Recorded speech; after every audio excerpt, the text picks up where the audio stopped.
جو لوگ سو رہے ہوں سکون سے سوئیں، اس لیے کہ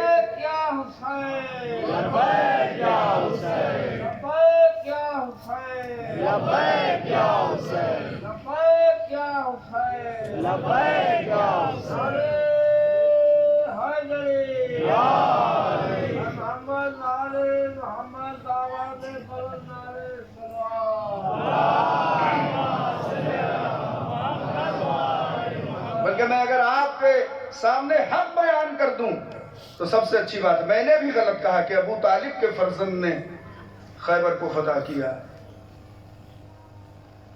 صحیح نہیں کہا میں نے، غلط بھی نہیں کہا مگر صحیح بھی نہیں کہا۔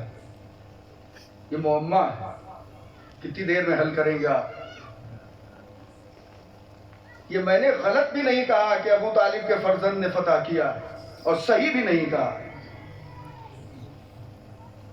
اس لیے کہ خیبر کو فتح کرنے والا ابو طالب ہی کا فرزند ہے، مگر صحیح میں نے کہا ہے، اور یہ غلط بھی ہو سکتا ہے، اس لیے کہ اپنے رجز میں آج علی نے باپ کا نام نہیں لیا۔ میں توجہ چاہ رہا ہوں، ذرا سا غور فرمائیے گا، آج امیر المومنین نے اپنے رجز میں اپنے باپ کا نام نہیں لیا، آج ماں کا نام لیا۔ میں توجہ چاہ رہا ہوں، ذرا سا غور فرمائیے گا۔ اب ایک جملہ کہیے تو دور حاضر پہ کہیں کہ بات کو تمام کر دوں۔ دیکھیے، ماں کا نام لینا کچھ علامت ہے۔ جو نیک کردار ماؤں کے بیٹے ہوتے ہیں وہی یہودیوں سے بھڑ سکتے ہیں۔ سلامات پڑھیے بلند آواز۔ خدا مرحوم علی عباس صاحب کو غریق رحمت کرے۔ نجف اشرف میں ایک رات بسر کر لینا کس قدر فضیلت ہے۔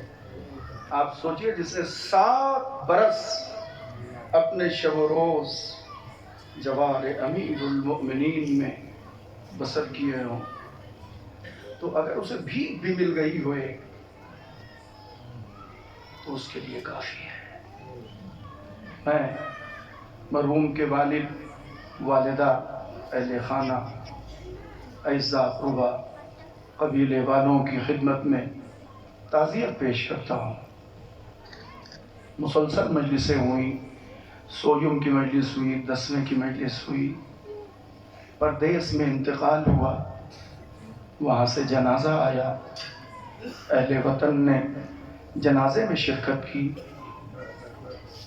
ایک فقرہ کہہ دوں، باپ نے اکیلے بیٹے کا جنازہ نہیں اٹھایا۔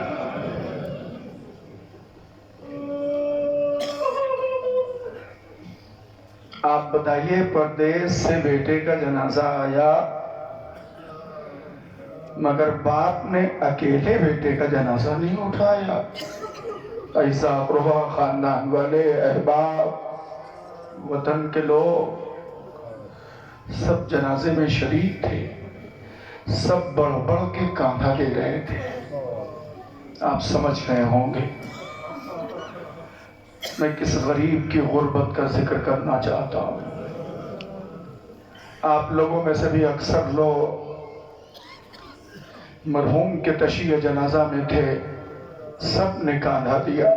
اے جوانوں، جن کی آنکھوں سے آنسو رواں ہیں، میں ان جوانوں سے کہنا چاہتا ہوں، مرحوم مولانا علی عباس صاحب کے جنازے کو تم نے کاندھا دیا؟ ہاں دیا۔ کیا ان کے باپ نے بلایا تھا تمہیں کہ آؤ اس جوان کا لاشا اٹھاؤ؟ کہا نہیں، ہم خود سے آگے بڑھے اور ہم نے مرحوم کے جنازے کو کاندھا دیا۔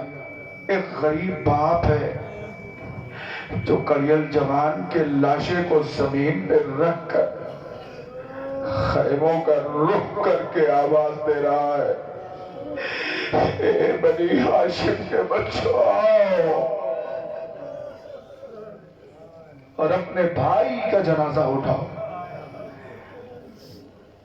اہل ملت میں آپ سے ہاتھ جوڑ کے درخواست کر رہا ہوں، دو چیز کبھی نہ بھلائیے گا، ایک ولایت امیر المؤمنین، ایک مصائب حسین، رونا نہ بھولنا، گریا تمہاری شان ہے، تمہیں پوری آزادی ہے۔ اگر میں جناب علی اکبر کے مصائب پڑھ رہا ہوں تو آپ رو، کوئی اذیت پہنچانے والا نہیں ہے۔ سلام ہو بی بی ام لیلہ پر، جب علی اکبر کا نام لے کے یہ ماں روتی تھی تو ظالم تازیانوں سے اذیت پہنچاتے تھے۔ عزیزوں، خاص طور سے میں مصائب میں بہت سے لوگ بولتا ہوں تاکہ مفہوم مصائب کو آپ کے قلب تک اتار سکوں۔ تیرے ساتھ رہنا، ایک غریب ماں ہے جو اپنے کڑیل جوان بیٹے کے لاشے سے لپٹی ہوئی 11 محرم کو بعد ظہر رو رہی ہے۔ ایک ظالم آگے بڑھتا ہے، ام لیلہ کے پشت پہ تازیانہ مارتا ہے، بلک کے یہ بی بی کڑیل جوان کا لاشا چھوڑ کے کھڑی ہو جاتی ہے۔ میں نہیں بیان کر سکتا، میرے پاس طاقت نہیں ہے کہ اس حساس لمحے کو آپ کی خدمت میں پیش کر سکوں۔ عزیزوں، ایک جملہ، یہ تو میں نے ماں کے لیے کہا تھا، مگر قلب پدر کے سکون کے لیے اتنا ضرور کہوں گا کہ مرحوم علی عباس صاحب کے والد، خدا آپ کو صبر دے، آپ نے اپنے بیٹے کا جنازہ یا علی کہہ کے نہیں اٹھایا۔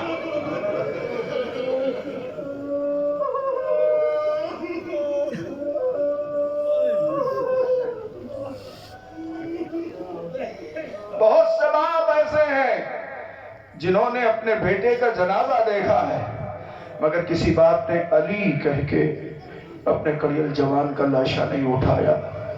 مگر ارباب مقاتل نے لکھا ہے کہ حسین ابن علی نے جب کڑیل جوان بیٹے کا لاشا اٹھایا تو یا علی کہہ کے اٹھایا۔